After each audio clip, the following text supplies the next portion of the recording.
Una vez que ya hemos construido la gráfica de las corrientes calientes H1 y H2, vamos a utilizar esta información para hacer una representación gráfica de la curva compuesta caliente.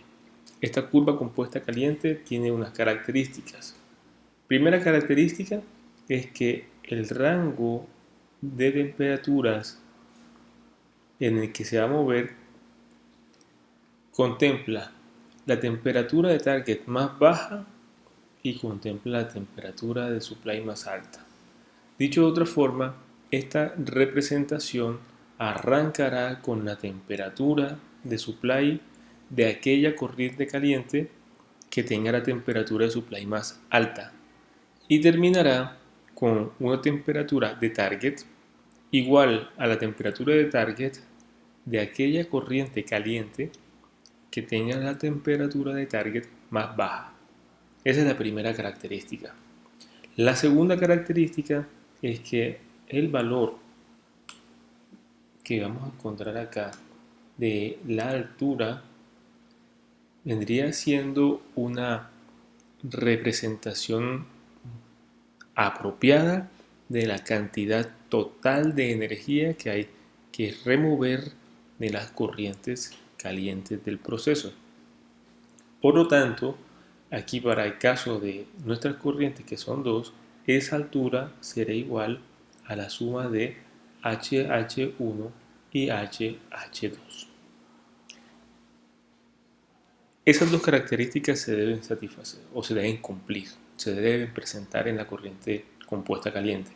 Ahora, vamos a utilizar la superposición para poder nosotros definir en qué puntos de las corrientes calientes vamos a tener nosotros una nueva ruta que unirá las pendientes o que unirá las corrientes calientes como tal. Entonces recordemos que aquí abajo tenemos a H1 y aquí arriba tenemos a H2. Lo que sucede es que ahora sale una parte en gris. Pero cuando nosotros hacemos la superposición de H2 sobre H1, nos damos cuenta de que en esta, vamos a hacer una línea aquí, en esta parte, donde H2 viene bajando, aparece también H1. Ahí hay una superposición. Y esa superposición finaliza cuando H2 finaliza en este lado. Entonces, en esos dos puntos hay superposición de las corrientes calientes. Por lo tanto, si hacemos un poquito de acercamiento, vamos a encontrar que aquí existe un punto y aquí existe otro punto que nos van a indicar el inicio y el fin de esta diagonal que tenemos acá. Esta diagonal que tenemos aquí unirá a esta parte superior de la corriente caliente H2 con esta parte que tenemos acá inferior de la corriente caliente H1. Entonces, esta representación que tiene esta particularidad de ir quebrada es la forma en la cual nosotros vamos a representar gráficamente todas las corrientes calientes de nuestro proceso. Ahora vamos con el análisis de las corrientes frías de nuestro proceso. En este caso tenemos dos corrientes frías. El número de corrientes frías, vamos a anotarlo por aquí, es igual a 2. Tenemos C1 y C2. Lo primero que debemos destacar es la escala. Presten mucha atención a esta parte. Tenemos dos escalas horizontales. Una escala horizontal que tenemos acá para las corrientes calientes. Miren que la temperatura está representada con T mayúscula. Y tenemos otra escala horizontal un poco más abajo para las corrientes frías. Miren que está representado con la letra T minúscula. Ahora, recordemos de dónde sale eso de T mayúscula y T minúscula. Cuando nosotros trabajamos con intercambiadores de calor, debemos garantizar que existe una diferencia de temperatura apropiada en los terminales del intercambiador de calor. Normalmente se le dice a la salida del intercambiador de calor. Entonces, esa diferencia de temperatura se debe seleccionar teniendo en cuenta criterios técnicos, criterios económicos, logísticos, de seguridad, entre otros.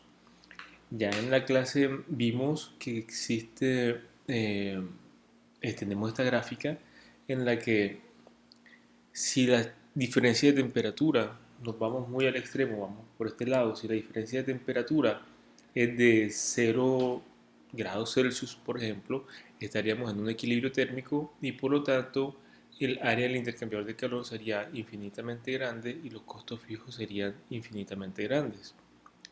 Por otra parte, bajo esas circunstancias, la transferencia de calor entre las corrientes calientes y frías del proceso sería la mayor posible y por lo tanto el consumo de servicios industriales de refrigeración y de calefacción sería mínimo y por esa razón tenemos en esta parte que los costos de operación serían bajos, los más bajos de todos.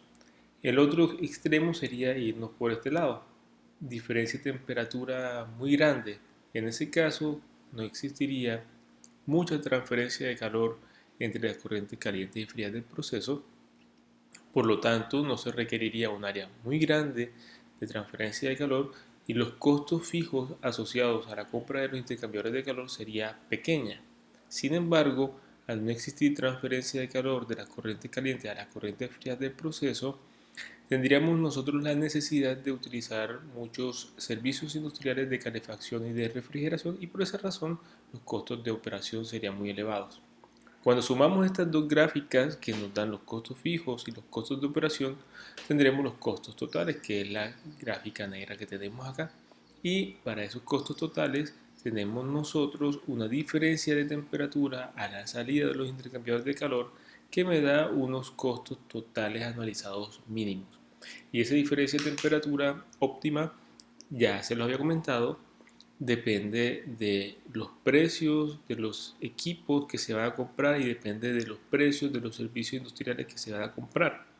Pero los equipos que se compran para la transferencia de calor depende de cuáles son las sustancias que se están utilizando, depende de las temperaturas a las que se está operando y por tal razón va a depender de cuál es el tipo de industria que se esté analizando. Lo mismo pasará con los servicios industriales. No todas las industrias utilizan los mismos tipos de servicios industriales y por lo tanto los costos asociados a estos servicios industriales y a su consumo va a variar dependiendo del tipo de industria. Por tal razón, ustedes pueden encontrar en la literatura que esa diferencia de temperatura óptima va a requerir un análisis técnico económico por parte de los ingenieros de proceso para determinar cuál es la diferencia de temperatura más apropiada en términos económicos para el sector en el que usted se está desenvolviendo. Ahora, retomemos lo que veníamos hablando por acá. De ahí sale esa diferencia de temperatura. Ahora, esa diferencia de temperatura, vamos a escribir en modelo matemático, lo tenemos aquí.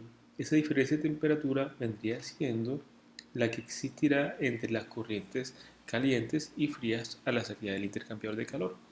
Por esa razón, nosotros podemos despejar de aquí la temperatura de las corrientes frías y tenemos que es igual a la diferencia de la temperatura de las corrientes calientes y la diferencia de temperatura a la salida de los intercambiadores de calor.